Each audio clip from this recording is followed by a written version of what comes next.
Can you lend me $60? My niece asked, arriving at our house soaked from the heavy snow.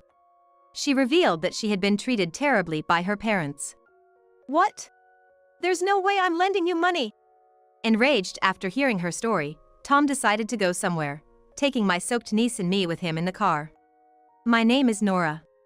I'm a 43-year-old celebrating my 10th wedding anniversary with my husband, Tom. He's 5 years younger than me and works as a carpenter. Originally, I was an office worker at the company where Tom is employed, and ours was essentially an office romance. Everything moved quickly from there, and we got married. Tom, despite being younger, has always been someone you can rely on, popular at work and respected by his juniors for his manliness. He was the boyfriend I was proud of, and I was the one who confessed my feelings to him, marking the beginning of our relationship. Tom is a sincere and straightforward man. When we started dating, he said, "If we're dating, marriage is definitely something I'm considering," giving me a mature and serious response. His earnest attitude at work and in his personal life made me fall for him, and I proposed to him a year later. We got married. Excited for the happier life that was to start, but reality was not as sweet as I had imagined. "Hey Nora, isn't the turkey ready yet? Everyone's already gathered, and you're messing up the timing." Right after we got married, my first ordeal was at Tom's family's Christmas gathering. Tom is the middle child of 3 brothers, each of whom has a wife. I got along well with John's wife, but somehow, I just couldn't click with Sophia, the eldest brother's wife. The incident with the turkey was what set this feeling off.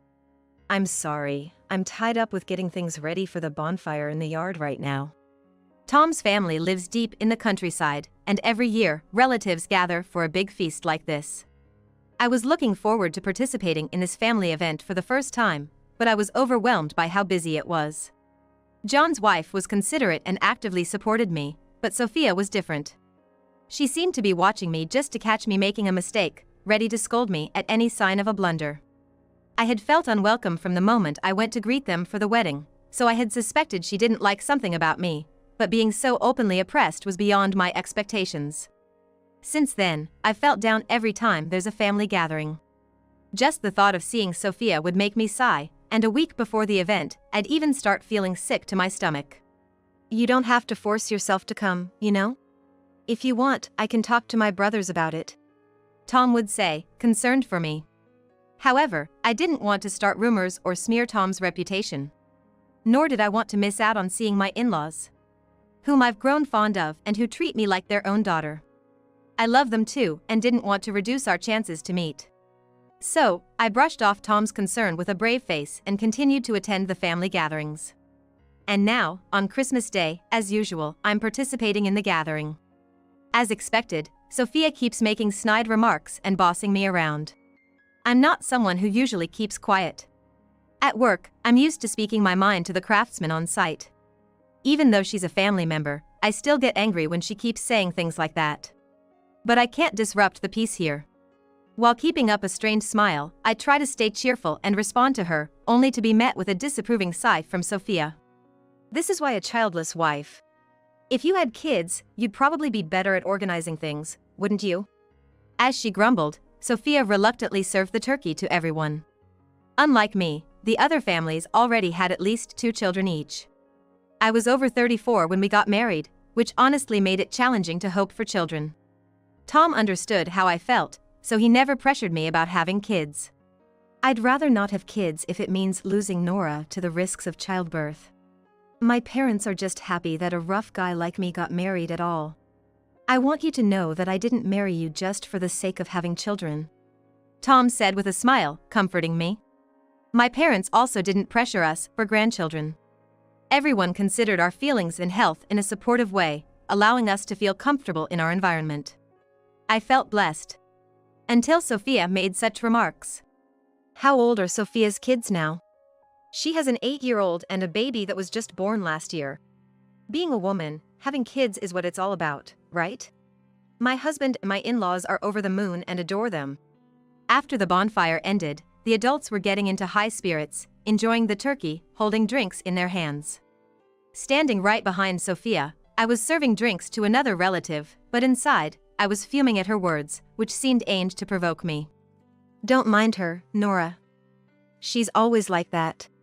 I get nagged by her a lot too, so it's best to just ignore her. Thanks for your concern. Really, I wonder what my brother saw in such a spiteful woman. It's hard to believe those sweet kids are hers. After serving drinks, I quickly moved away from Sophia and her group, and Tom along with John and his wife welcomed me over. John's wife was pregnant with a new life, and in the back, the kids were playing together, giving us adults a brief moment of relief. However, having seen how Sophia treated me, John and his wife expressed their dismay, and Tom looked puzzled and annoyed. I'm gonna have a word with Sophia. This is too much. Even the uncles listening to her are just giving awkward laughs, not knowing how to react. It's okay, Tom. I'm not bothered by it. Besides, just having someone understand me makes me feel better. You're too kind, Nora. It's absurd that you have to put up with this. This is what being an adult is all about. But if it gets too much, please talk to us. Even Mom and Dad would support you if they knew. Knowing everyone was looking out for me made me feel I could manage as part of this family. Without their support, I would have been out of here by now, considering divorce. While I was holding back tears from their kindness, a snicker came from behind. What's this? Looking all gloomy? Whose complaints are you airing out? Dan! There stood Sophia's husband, Dan, the eldest brother. Despite approaching John's wife, Dan, with a cigarette in his mouth, nonchalantly sat down between Tom and me. John sent his wife towards the kids to protect her and glared at Dan with caution. Oh, your woman's pregnant, right? My bad. Completely slipped my mind. Dan said without a hint of genuine apology, carelessly blowing smoke in my direction, making me cough. Think whatever you want about my wife, but keep your complaints to yourselves where it can't be seen. Well, I guess if you can't have kids, a bit of jealousy and complaints can't be helped. Dan laughed crudely and returned to Sophia and the others, leaving his words to sting me deeply. How many more times will I have to endure being told I can't have kids in my life? How many more times will I have to bear this humiliation? Biting my lip in frustration, I pondered over the bitterness of not being able to have children. Maybe it's better if Nora doesn't come next year. Yeah, maybe. Aren't we going to be able to meet Nora again next year? John and Tom, having noticed my distress, discussed this out of concern for me. Sophia's children, my nieces, looked sadly in our direction, having overheard the conversation. They are such good kids, unlike their parents, cherishing me more like their real mom and adoring Tom. It's heartbreaking to see them so well behaved and caring for their newborn sister, unlike what one would expect from their parents' offspring. I treasure them as if they were my own. No, that's not happening. I'll make sure to come next year, so don't worry, okay? Nora. I reassured my adorable niece, unable to simply nod in agreement. Sophia, not breastfeeding and thus free to drink, was making a ruckus with Dan, leaving my niece saddened in a corner. My slight hurt is nothing compared to the joy of seeing these young ones looking forward to our meetings.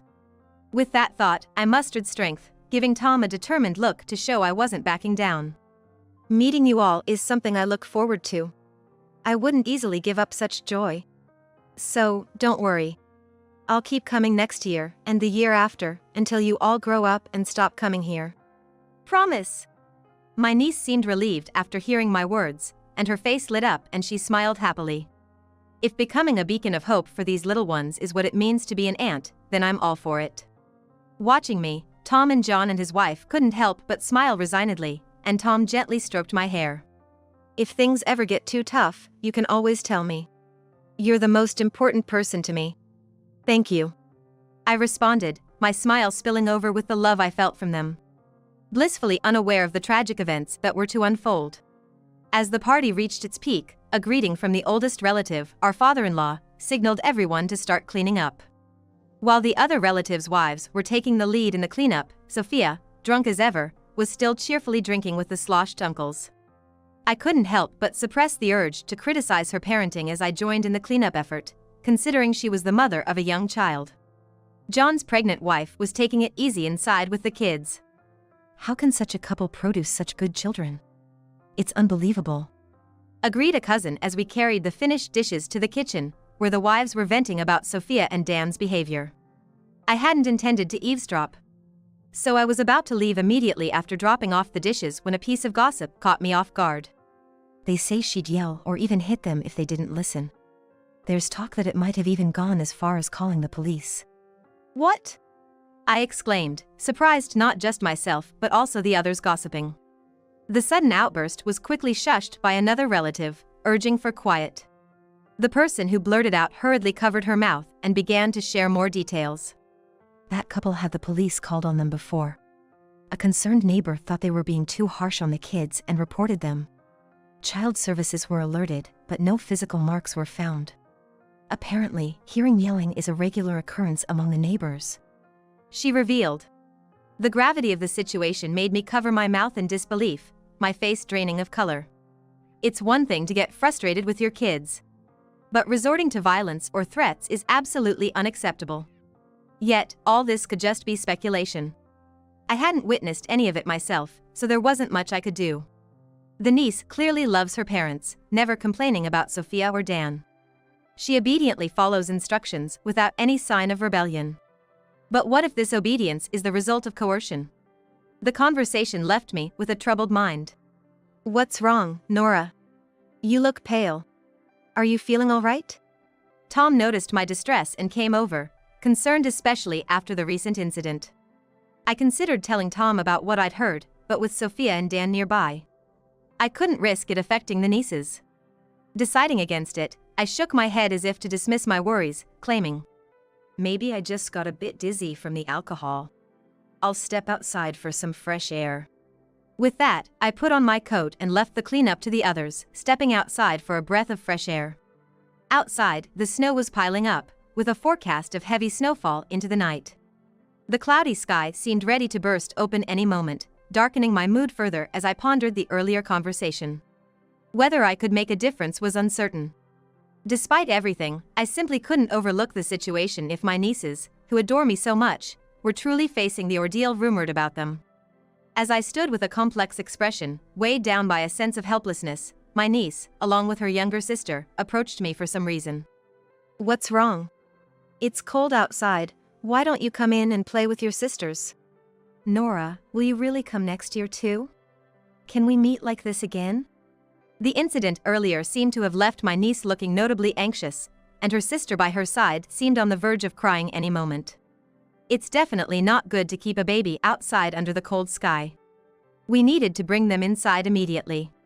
Yet, I couldn't bear to leave my worried niece alone, so I bent down to reassure her, pulling her into my arms, embracing her gently as she hugged her sister. Of course. If you're that worried, take this. It's a note with my contact and address. Come visit anytime you want. With this, you shouldn't have anything to worry about, right? Yeah. The tangible assurance seemed to have brought some brightness back to my niece's anxious face.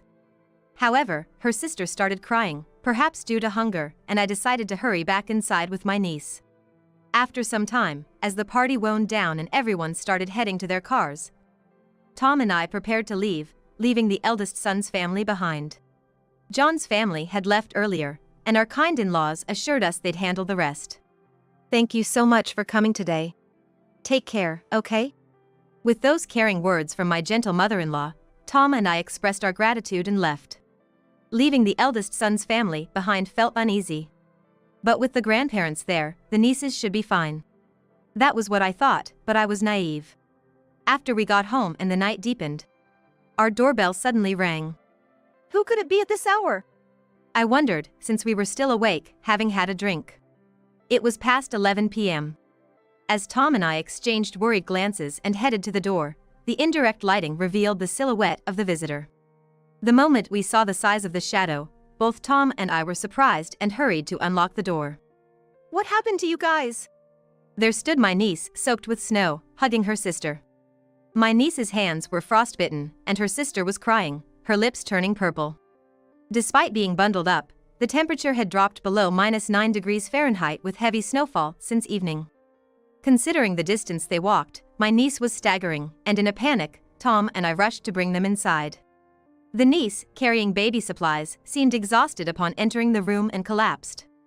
Her sister, hungry, eagerly drank the milk Tom prepared. I offered my niece a warm drink and covered her with a blanket and an insulator to warm her chilled body. Gradually regaining composure, My niece took a sip of tea and seemed to calm down. What happened? Where are your dad and mom? I asked my niece, who began to tearfully explain bit by bit. From their house to ours was a distance that takes 2 hours on foot for a child. She walked that distance with her sister. Because the eldest son's family had left them behind to go drinking at a friend's bar and hadn't returned. With no dinner prepared and baby supplies running low, they didn't know when the two would return, which terrified them. Remembering the note I gave her during the day, she used the address to find our house. I need to buy some food and diapers for my sister. We don't have a place to stay, so just $60. Please lend me $60. I'll pay you back when I'm older. The moment Tom saw this, he raised his voice in anger. What? No way! Until then, Tom had been silently listening, but his sudden outburst scared my niece. She instinctively curled up, protecting her head, and began to tremble. I'm sorry. I won't be selfish anymore. I'll figure it out on my own, just please, don't be mad. Seeing my niece begging through her tears, I hugged her as tears spilled from my own eyes. It's okay. There's no one here who would treat you badly. Calm down. We would never hurt you. Sorry, I wasn't angry at you. My bad. So, it's okay, relax. Seeing my niece's frightened look confirmed my suspicions. The rumors about the eldest son's couple that our relatives talked about were true. It wasn't just gossip. My nieces were living a life of oppression under them. The moment I realized this fact, an indescribable rage boiled within me. I can't forgive them anymore, Tom said, his body shaking with anger. His outburst wasn't directed at my niece, but at the eldest son's couple for putting her through this. Once Tom got to this point, no one could stop him. He pulled out his phone, made a call, and urged us into the car. Nora, let's go. Go where? We can't leave the kids with them anymore. With that, Tom led us to a certain place. Understanding where we were headed, I quickly made arrangements in the car. My niece looked anxious about what was going to happen. To her, I turned with a gentle smile. No matter what happens, can you trust me? You won't feel confused staying with us, will you? At first, my niece didn't understand what I meant. But as we arrived at our destination and I gently squeezed her hand, she seemed to grasp some of its meanings, squeezing back and nodding vigorously. As long as Nora and her folks are with us, everything will be all right. Tom and I looked at each other, nodding with determination. We had talked about this before coming back. If the rumors were true, we would protect my niece. We hadn't expected to act on our decision so soon, but our resolve was unchanged. To protect my niece, we brought someone with us and headed to the bar where the eldest son's couple was making noise. Come on, drink up. Bring on the booze. As we approached the bar, we could hear their loud voices from outside. It was unbelievable that adults would leave their children and party till late at this place. Just hearing their voices made my irritation grow, but then Tom gently placed his hand on my head. Let's end this, them. Yeah. Nodding in agreement, Tom and I entered the bar. An oblivious waiter escorted us to a table. The eldest son's couple, caught up in their conversation, didn't notice us. Taking advantage of that, I pulled out my phone and aimed the camera at them. You guys sure you're okay? You've got a newborn at home, haven't you? It's fine, it's fine. We have an 8-year-old daughter. Just leave it to her, she'll manage. We've trained them from a young age not to rebel. At first, they had the audacity to stand in our way, saying things like don't go anywhere. I don't want you to leave. But we made sure to teach them a lesson each time. Just a bit of yelling, and they'd immediately cower. Seems they're sensitive to noise, so after throwing things close to the wall, they started to listen quietly. Thanks to that, they don't complain about babysitting anymore, it's really convenient. They spend their days walking on eggshells around us, isn't it funny? There's disciplining without physical punishment, but that's just pampered adults talking, right? I truly believe in proper training. Laughing vulgarly, the eldest son's couple unwittingly provided evidence supporting the rumors. Tom and I exchanged looks and signaled to each other, and then a man entered the bar. Welcome, wait, the police? There stood a police officer, causing the waiter to voice his shock and confusion. The rest of the patrons, sensing something was wrong, abruptly changed from a fun atmosphere to one of tension. The air grew tense with unease. Sorry to interrupt suddenly. Actually, we're looking for these children's parents," revealed the nieces, stepping forward. The moment they saw the two girls, the eldest son's couple's faces contorted. "You two, why are you here? These girls are our daughters. Did they cause you any trouble?" In a panic, possibly realizing it was bad to not show up, the eldest son's couple hastily claimed to be the parents. The officer adjusted his hat deeper, casting a stern look at the couple through the gap in his hat. "Leaving your children at home and going out drinking at this hour? And on such a snowy day?" The officer's sharp remark rattled the eldest son's couple. Dan tried to brush it off with a forced smile, saying, "No, we were just about to head back. It's just the snow was so bad, we were waiting for it to calm down a bit, right?" "Yes, that's right. It's not like we left them on purpose. We locked the house properly, and we only came here a few minutes ago, you know?" The officer, unimpressed by the eldest son's couple's poor excuses, turned to the bar owner. "Is what she's saying true? If it's no trouble, could you tell us when they came in and how much they've ordered? If they've been here for just 5 minutes, they would have only had time for a drink or two at most." "Well, that's..."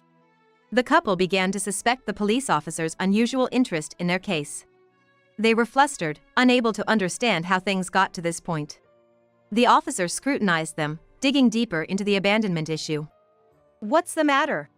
Is there a reason you can't speak up?" "Well, that's..." "You've actually been here for hours, haven't you? Not just now, like you claim." "That's not true. We've said it over and over, we just got here. Who do you think you are, making such baseless accusations?" "That's what I was waiting for you to say."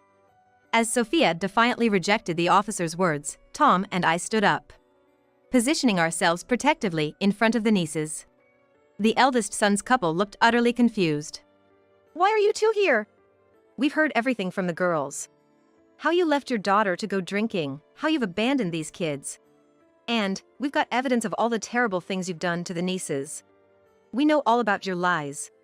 The moment they heard my words, the couple exchanged glances, puzzled. "Thanks to you too, we have all the evidence we need from your conversation about how you mistreated these kids.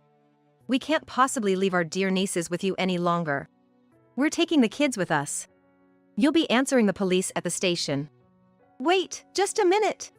Don't decide this on your own. That's right. Where's your proof that we left the kids alone?" "Give it up, you two." The one who spoke was the bar owner, previously questioned by the officer. She lit a cigarette, her gaze cold and disdainful towards the couple. "Take a good look at what she's holding," she said, indicating the voice recorder I was clutching, which she had quickly identified. "Not only have you been recorded, but they've been filming you with their phone this whole time. That officer brought him here. There was a call made here earlier. Glad to help out. Your behavior was too much to ignore. Time to pay the piper. Go to the police and think over what you've done." With gratitude for the bar owner's understanding, the couple still tried to argue, but none of the patrons showed any sign of support. It seemed everyone shared the owner's disappointment. While it's not their place to intervene in family matters, no one tried to stop what was happening. "Disgusting behavior. Recording us without permission, that's like wiretapping. That's a crime. We'll sue. Ridiculous." Despite their attempts to turn the situation around, Tom raised his voice in anger. For a usually calm man to shout like that, the couple visibly gulped in fear. "Dragging your kids into your selfishness, then disciplining them? Thinking it's okay to hit them if they don't listen? It's you, the worthless parents, who should be learning a lesson, not them. What have these kids ever done to you? Waiting for you, feeling lonely, yet you trample all over their feelings with such ease. Shame on you." Faced with Tom's irrefutable logic, the eldest son's couple grimaced in frustration, speechless and shifting their gazes awkwardly. "Do you know what she said when she came to our house?" I deliberately met their eyes, diving into their faces as they looked away, as if saying they didn't care. With a sorrowful expression, I laid out my words. She wondered if her mom and dad left because she was a bad child, blaming herself until the very end. At that moment, Sophia turned towards me in shock. She never blamed you guys once.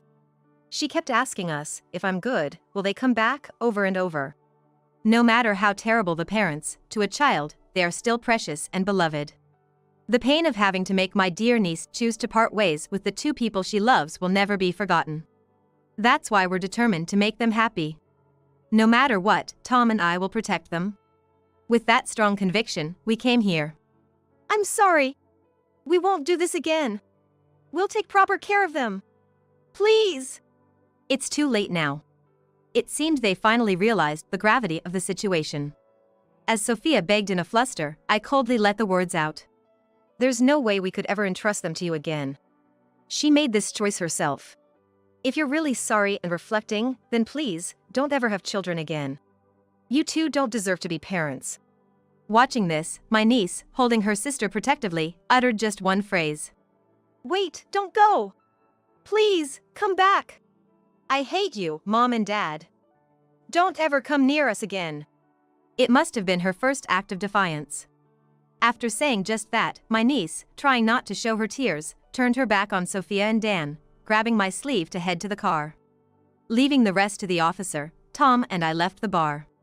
Sophia, unable to let go of her niece, caused a scene in the bar and was arrested for disrupting business. Dan also made a scene and ended up in police custody along with her.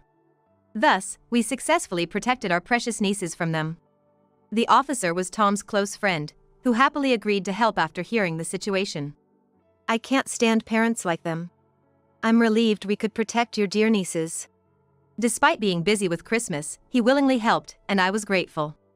Since then, my nieces and we have lived together as a special adoptive family. With testimonials from the people at the bar, the eldest son's couple was successfully charged with abuse, and the adoption process went smoothly. We explained the situation to the in-laws and the youngest son's couple, reporting the outcome. The in-laws were furious, deciding to disown the eldest son's couple. They wanted to take responsibility and were supportive of the niece's upbringing, with the youngest son's couple often visiting to check on them. Showered with love from everyone, my nieces quickly recovered, and the younger sister grew up healthy and strong. Being your child makes me really happy, my niece wrote in a letter with carnations for Mother's Day, the ink blurred by her tears. Reading it, I tearfully cherished our happiness.